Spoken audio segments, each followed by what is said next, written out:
Dans son dernier numéro, le magazine Paris Match a consacré un portrait à l'entraîneur de l'équipe de France de rugby, Fabien Galthié.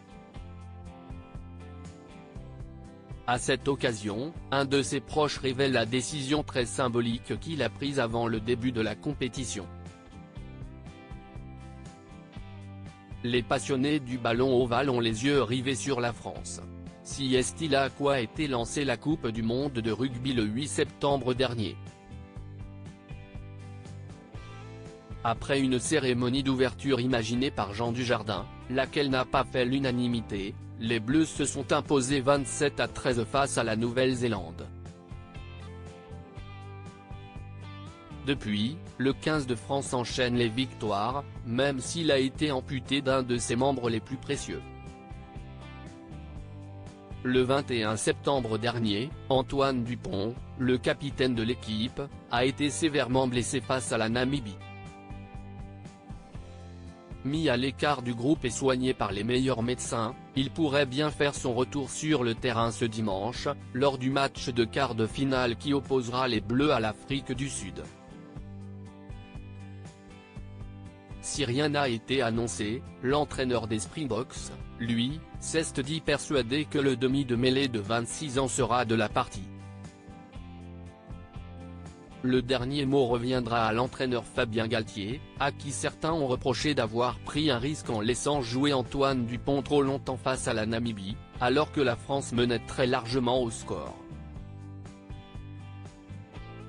Cette erreur tactique ne saurait toutefois effacer le brillant palmarès du sélectionneur de 54 ans, qui est décrit par ses pairs comme un amoureux de la technique et du travail, comme le confie Max Guazzini, ancien président du Stade français, dans les colonnes du dernier numéro de Paris Match. Fabien Galthié, un homme spirituel. Du portrait de Fabien Galthié dressé par le magazine, il en ressort qu'il est un passionné de data. Angle de passe, vitesse de transmission, puissance des impacts. Tout est modélisé. Sous son mandat, les entraînements sont filmés par drone et des capteurs, collés au maillot, permettent de tout savoir des mouvements des joueurs, écrivent nos confrères. Mais celui qui est en couple avec l'actrice Elena Nogueira est aussi un grand spirituel, pour qui le poids de l'histoire a son importance.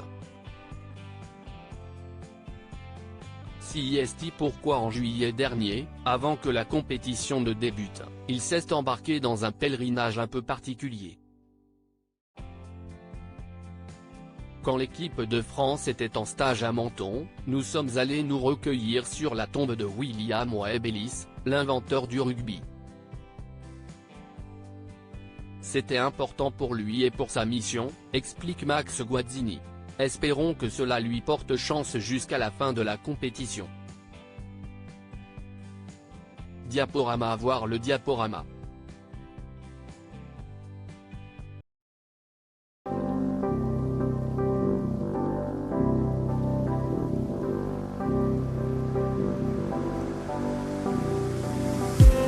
I just need some